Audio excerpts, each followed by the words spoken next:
The views and opinions contained in this joint industry safety talk do not and are not meant to imply that they reflect any official policy or position of the organizations represented herein.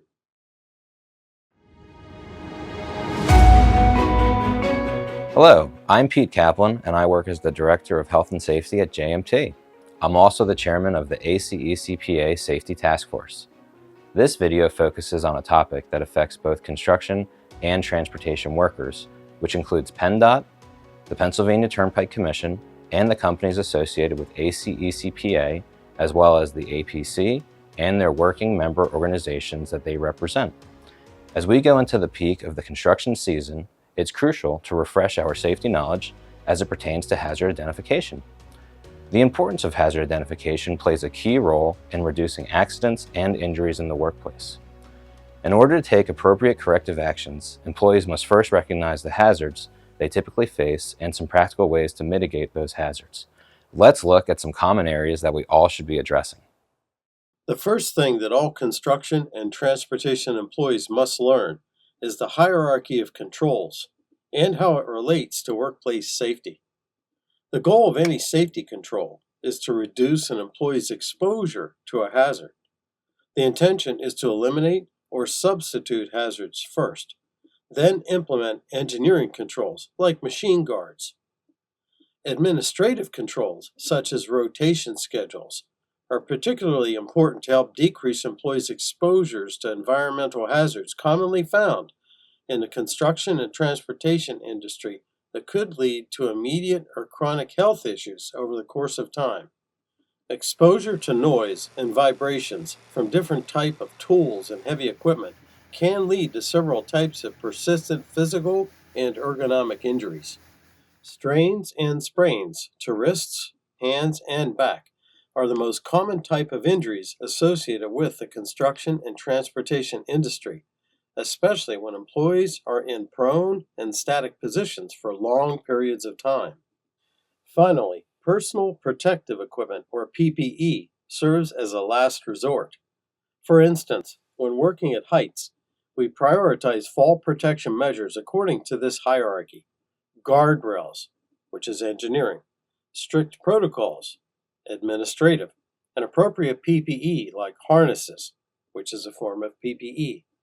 Safety equipment and other safety-related items have expiration dates and require routine inspections.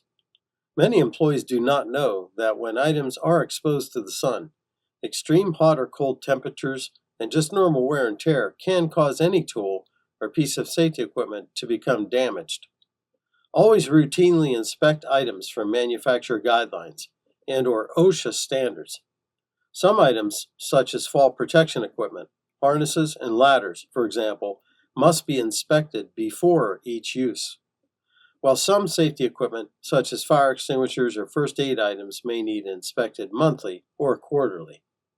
Stay focused and aware of your surroundings at all times. Simple housekeeping practices are one of the best ways to avoid creating these hazards. Keep in mind that slips, trips, and falls are among the most common accidents on a construction site. Watch your step, be mindful of uneven surfaces, and always use designated walkways. A simple fall can lead to serious injuries. It may surprise you, but vehicles are one of the riskier pieces of equipment. As a driver or user of a vehicle or equipment, it's important to keep the equipment in good condition and make sure that all passengers always buckle up. Some pieces of equipment need specialized training, such as aerial lifts or forklifts, which according to industry and OSHA standards require certifications to use them. Never use any equipment until you have learned about their dangers and correct operation. Whenever you're working near vehicles and equipment, always maintain a safe distance. Perform a walk-around inspection and make sure to enter work zones cautiously. Always give the traveling public the right-of-way when exiting the work zone.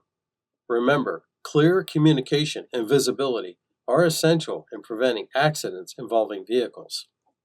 You may need more training for some tasks. These tasks are using fall protection equipment, going into confined spaces, working with trenches and excavations, and scaffolding.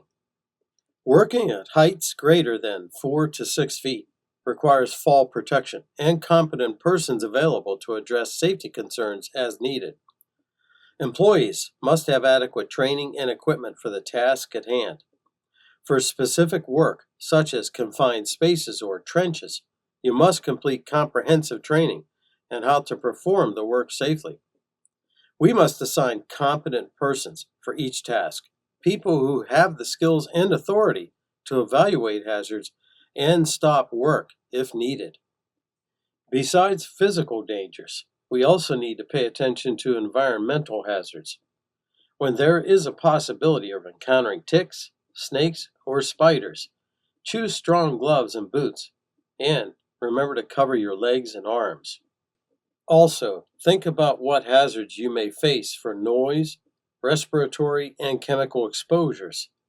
PPE, such as earplugs, respirators, and special gloves, should all be considered. Some respirators may need extra training to use. It's essential to know the hazards so you can adequately protect yourself. If you are working with chemicals, look at the Safety Data Sheets, SDS, before you get started. These documents will help you understand their dangers and how to properly handle them. Remember, safety is everyone's responsibility. By staying vigilant and following these guidelines, we can ensure a safe and productive work environment for all that should go far beyond the first initial days of orientation training. It is a continual process where all employees, new or experienced, must remain vigilant. Having everyone go home safely is always our number one goal. Please do your part by staying vigilant and remember that safety is everyone's responsibility. Have a safe and productive construction season.